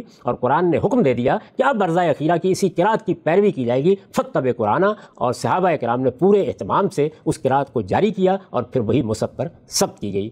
اس پس منظر میں میرے نزدیک یہ دو باتیں ہیں جن کو راویوں نے اپنے تصرفات سے ملایا ہے اور ملا کے ایک روایت بنا دیا ہے. وہ ایک روایت بن کے بالکل ناقابل فہم ہو گئی ہیں, کسی طرح بھی قابل قبول نہیں ہو. اب یہ بہت ہی اہم نقطہ ہے جو پہلی دفعہ آپ کی جانب سے سامنے آیا ہے. روایت کو آپ نے قبول کر لیا ہے, اور قبول کرنے کے بعد جس جگہ پر بٹھایا ہے وہ جو کچھ مراحل نزول سے ہمارے ہاتھوں میں پہنچنے تک کے آپ نے بیان کیے تھے اس کی ترتیب میں بھی بالکل صحیح بیٹھ جاتے ہیں. میں ایک سوال پوچھنا چاہتا ہوں آپ سے. یہ بات تو بالکل واضح ہو گئی کہ سیدنا عمر کے پاس بندہ آیا ہے, آپ نے اس کی کوئی بات سنی ہے, رسول اللہ کے پاس لے کر گئے ہیں, اور رسول اللہ نے وہاں پر بتایا کہ دیکھو عذاب اور مغفرت کی آیت جب تک نہ مل جائے تو پڑھنے کی رخصت ہے, اجازت ہے, اس معاملے میں کوئی جھگڑنے کی بات نہیں ہے. اس حد تک اگر کوئی ترمیم نہیں ہو جائے, اس حد تک مضمون الٹ پلٹ نہیں ہو جاتا. وہ ایک مثال ہے جو حضور صلی اللہ علیہ وسلم نے دی کہ اگر مدعا میں اس طرح کا تغیر نہیں ہوتا, جیسے میں نے مثال دی انما یخشی اللہ من عبادہ العلماء کی, تو پھر اس میں کوئی حرج کی بات نہیں. تو یہ بات سیدنا عمر سے ایک جگہ نقل ہو رہی ہے. اسی طریقے سے یہ جو لہجوں کے اندر رخصت دی گئی ہے, رعایت دی گئی, آپ پڑھ سکتے ہیں, ظاہری بات ہے سیدنا عمر بھی اس سے واقف ہوں گے. سیدنا عمر اس کو بھی الگ سے بیان کر رہے ہیں. یہی معاملہ ہم ابئی کی طرف لے جاتے ہیں, ابئی بھی جانتے ہیں, اور ابئی کی روایت خود سامنے آ گئی کہ لہجوں میں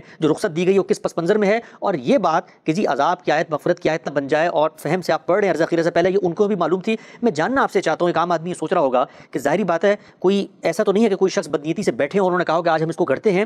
یعنی دونوں لوگ دونوں باتیں نقل کر رہے ہیں, تو یہ بات قرینِ قیاس ہے کہ جو راوی نقل کر رہے ہیں وہ ان کی بات کا ابتدائی حصہ لے کے ان کی بات کا آخری ملا دیں, اور ان کا آخری لے کے ان کی ابتدائی ملا دیں. اس کو آپ یوں دیکھیے کہ ابی بن کعب سے بھی راویوں کو دونوں باتیں مل گئیں. جی ہاں, یعنی الگ الگ ملی ہیں. جی ہاں, ان کو یہ بھی معلوم ہوا ہے کہ ابی بن کعب نے یہ بتایا تھا کہ رسول اللہ صلی اللہ علیہ وسلم نے اجازت دی ہے کہ انزل القرآن علی سبعۃ احرف. یہ ایک الگ روایت ہے. اور دوسرا واقعہ بھی ان سے نقل ہو گیا. یہی معاملہ عمر رضی اللہ عنہ کے بارے میں ہوا. یعنی انہوں نے بھی کسی موقع پر یہ بیان کیا کہ رسول اللہ صلی اللہ علیہ وسلم نے یہ فرمایا تھا کہ انزل القرآن علی سبعۃ احرف, اور پھر یہ واقعہ جو میں نے آپ کو سنا دیا ہے یہ بھی کسی موقع پہ بیان کیا. یعنی واقعہ عمر کے ساتھ پیش آیا ہے یا ابی بن کعب کے ساتھ پیش آیا تو وہی بیان کریں گے نا. تو انہوں نے اگر یہ واقعات بھی بیان کیے ہیں اور انزل القرآن علی سبعۃ احرف کو بھی الگ سے روایت کیا ہے, تو آہستہ آہستہ 1.5 صدی ہے نا جس میں یہ چیزیں آگے پہنچی ہیں. تو یہ جو آگے پہنچنے کا عمل ہے اس میں چونکہ دونوں کے دونوں وہ بات بیان کر رہے ہیں اور دونوں باتیں بیان کر رہے ہیں, تو اگر کسی راوی کو یہ غلطی لگ گئی کہ اس نے ان کو ملا دیا, یا 2 یا 4 کو غلطی لگ گئی, تو یہ بالکل قرینِ قیاس ہے. اس لیے کوئی ضروری نہیں ہے کہ یہ مانا جائے کہ کسی منافق نے یہ سب کچھ کیا ہے. یہ غلطی بالکل اسی طرح لگ سکتی ہے جس طرح میں اس سے پہلے واضح کر چکا ہوں کہ رب الفضل کی روایتوں میں لگی ہے. اس میں بھی یہی ہوا کہ دونوں باتیں الگ الگ بیان کی گئی تھیں, دونوں باتیں اپنی جگہ بالکل درست تھیں, لیکن راویوں نے ایک کا ایک حصہ ادھر ڈال دیا اور اس کا ایک حصہ ادھر ڈال دیا. نتیجے کے طور پر دونوں ناقابل فہم ہو گئی. یہاں بھی بالکل اسی طریقے سے ہوا ہے, اور یہ اگر آپ غور کر کے دیکھیں تو روزمرہ ہمارے ساتھ ہوتا ہے. یعنی 12 ہوتا ہے کہ ہم 2 الگ الگ باتیں بیان کر رہے ہوتے ہیں اور کوئی شخص سننے کے بعد ان دونوں کو ملا دیتا ہے, اور ملا دیتا ہے تو وہ ایک ایسی بات بن جاتی ہے کہ جو کسی طرح نہ ہمیں قابل قبول ہوتی ہے نہ سننے والے کو قابل قبول ہوتی ہے. میں اپنی زندگی سے آپ کو مثال دے کے بتا سکتا ہوں کہ ایسا بارہا ہوا ہے کہ مجھے بالکل انہی لفظوں میں وضاحت کرنی پڑی کہ آپ نے یہ جو بات میری نسبت سے بیان کی ہے یہ 2 الگ الگ باتیں ہیں. میں نے ایک بات اس سیاق میں کہی تھی اور دوسری بات اس سیاق میں کہی تھی, لیکن سننے والے کو غلطی لگ جاتی ہے. ایک آدمی سے دوسرے آدمی تک بات پہنچتی ہے تو اس میں غلطی لگ جاتی ہے. اور یہ معاملہ کوئی 2 دن میں نہیں ہوا, یہ کم و بیش 1.5 صدی میں ہوا ہے, کیونکہ عمر رضی اللہ عنہ سے متعلق یہ روایتیں اس سے پہلے ہمارے سامنے نہیں آئیں. ٹھیک, ہم سب یہ جو نقطہ آپ نے بیان کیا ہے بڑی صدیوں پر محیط لا ینحل مسئلہ, اور حدیث کے بارے میں یہ جو رویہ سامنے آتا ہے کہ بہرکیف اس کی ایک توجیہ ہو جاتی ہے, وہ قابل قبول ہو جاتی ہے, اور خود ذخیرہ حدیث سے جو شواہد پہلی مرتبہ سامنے رکھے گئے ہیں ان سے بھی یہ واضح ہوتا ہے کہ خود سیدنا عمر اس واقعے کو الگ سے کیسے بیان کر رہے ہیں. اور ابئی کے ہاں جو چیز زیر بحث ہے انزل القرآن علی سبعۃ احرف میں وہ لہجوں سے متعلق ہے.